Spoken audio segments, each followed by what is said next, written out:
نو د بچپن نه واخله تر د زلمی توبه پوری او د واده پوری پلار په دې باندې خرچې کړي د دې ضرورت پوره کړي خو لیکن کله چې د دې واده وشي او په سینه کې زور پیدا شي نو بیا په دغه وخت کې د دې رویه بدل شي د پلار هغه تمام احسانات دا هیر کی او هغه هر څه ورستو واچي او د خپل مور او پلار سره بدتمیزي او بے ادبي شروع کی نو په دې حواله سره به مون خبره کوو چې سرنګي د بچي حقوق په پلار باندې نو دغه رنګي د پلار هم څه حقوق شته په بچي باندې په دې آیات مبارکه کې الله جل جلاله فرمایي الله تعبدوا الا اياه وبالوالدين احسانا چې د الله جل جلاله سره به تاسو څوک شریک نه جوړوي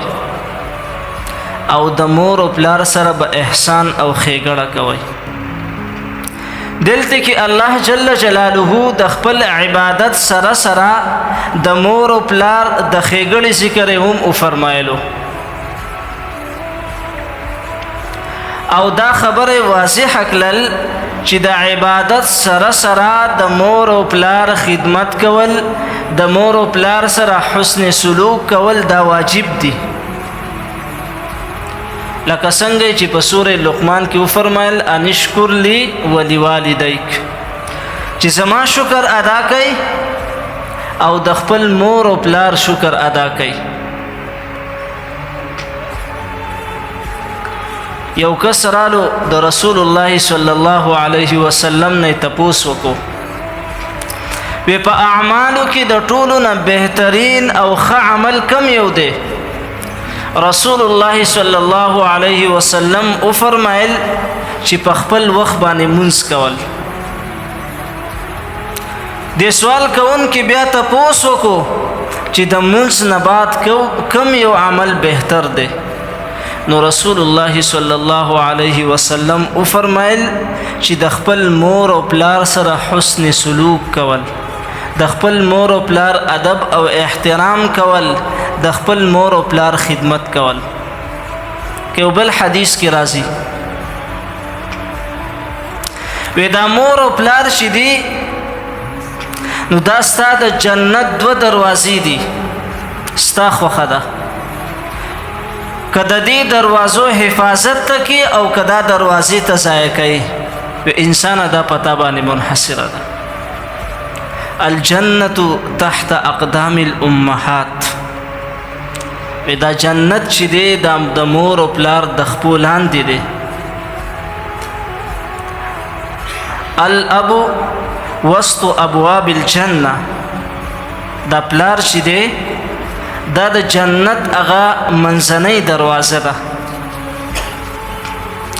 که یو کس دا وایي چې زه جنت ته لاړ شم ډېر لوی لوی عبادتونه کوي ډېر صدقې او خیراتونه کوي په معاشره کې ډېر ښه انسان مشهور دی خو په کور کې د دې رویه د مور او پلار سره ټیک نه ده مور او پلار ته تکلیف رسي ایذا ورته رسي بدتمیزي ورسره کوي نو دا خبره واوره چې جنت ته تلل بغیر د مور او پلار د رضا نه نشته دا څه نه ویمه دا رسول الله صلی الله علیه وسلم فرمای چې دا مور او پلار چې دي دا د جنت دو دروازې دي نو کته خپل د مور او پلار خوشاله کړه نو د جنت دا دروازې به ستا دپاره کولاو شي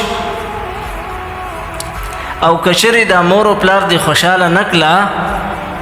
بلکې کله دی چې واده وکړو او کور ته دی ښځه راوستل نو د مور او پلار په باره کې بیا دا رویه قایموي چې ټوخې شروع کړي دي په معمولی خبره باندې مونږ ته غصې کوي نورې سکار نشته دی چړچړاپنې شروع کړی دی د دې لپاره بندوبست پکار دی څه بندوبست پکار دی د دې کور نه ویستل پکار دي ځکه اوس موږ ته د دې ضرورت نشته اولډ هاوس ته لیږل